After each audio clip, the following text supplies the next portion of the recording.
মিষ্টি বন্ধুরা, ঠিক এরকম একটা স্ন্যাক্স পেতে চাও?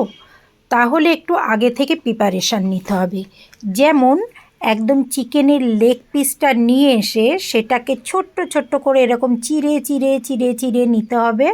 তার মধ্যে লেবুর রস, একটু ভিনিগার, একটু দই, একটু বাটার, একটু চিজ, একটু গোলমরিচের গুঁড়ো, একটু কাঁচা লঙ্কা কুচানো, একটু টক দই, এগুলো দিয়ে সুন্দর করে এটাকে মাখতে হবে। দেখেই বুঝতে পারছো, হ্যাঁ এগুলো কিন্তু চিজ বাটার এগুলো আছে। এই চিড়ে চিড়ে যে অংশগুলো ওর মধ্যে ভালো করে ভরে দিতে হবে।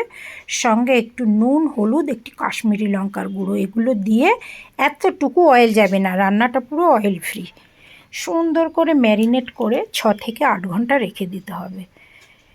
তারপর এটাকে মাইক্রোওয়েভের মধ্যে, মাইক্রোওয়েভ প্রুফ প্লেটের মধ্যে রেখে, কিচ্ছু না, জাস্ট এটাকে গ্রিল হতে দিতে হবে। গ্রিল হতে টাইমটা এখানে একদম টাইমার আছে, সেট করতে হবে।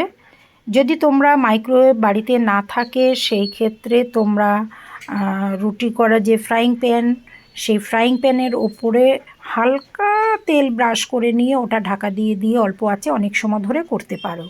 আর যাদের মাইক্রোওয়েভ আছে তারা মাইক্রোওয়েভে দিয়ে চুপচাপ বসে থাকো, ওই টাইমটা এটা গ্রিল হতে সময় দিতে হবে। ব্যাস, দেখতেই পাচ্ছ প্রসেসিংটা শুরু হয়ে গেছে। ওইটা সুন্দর ঘুরছে মাইক্রোওয়েভের মধ্যে, ঘুরে ঘুরে একদম ওপর পিঠটা হবে, মাঝখানে একটা টাইমে স্টপ করতে হবে, স্টপ করে একটু উল্টে দিতে হবে উল্টো পিঠটা।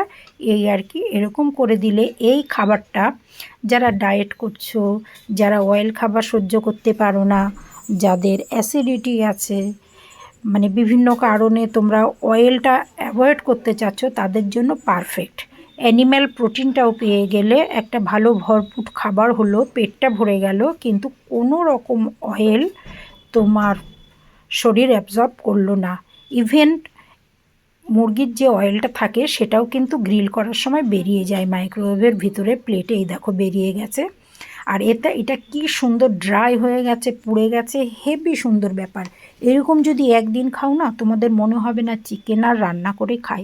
এর সঙ্গে একটু ধনেপাতার চাটনি নিতে পারো, স্যালাড, সস, যে যেভাবে ইচ্ছা সেভাবে এটাকে ডেকোরেশন করে নাও, নিয়ে টেস্ট করে দেখো, তারপর আমাকে জানিও। এটা কিন্তু আমি প্রায় প্রায় বানাই।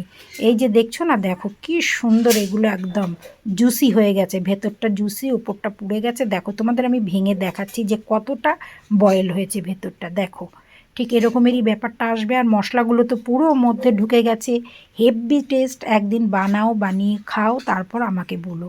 মোটামুটি এইভাবে সস নাও, এখানে ধনেপাতার চাটনি একটা করে নিতে পারো, ধনেপাতার চাটনি যে যেভাবে খেতে ভালোবাসো। তো আমার এই ধরনের রান্নাগুলো তোমাদের কেমন লাগে তোমরা কিন্তু আমাকে একটু জানিও। তাহলে আমি ঠিক এভাবে নতুন নতুন আমি মাইক্রোওয়েভ রেসিপিও তোমাদেরকে একটু দিয়ে দেবো। সবচেয়ে বড় কথা, এটা কিন্তু হেলদি ফুড, অয়েল ফ্রি খাবার।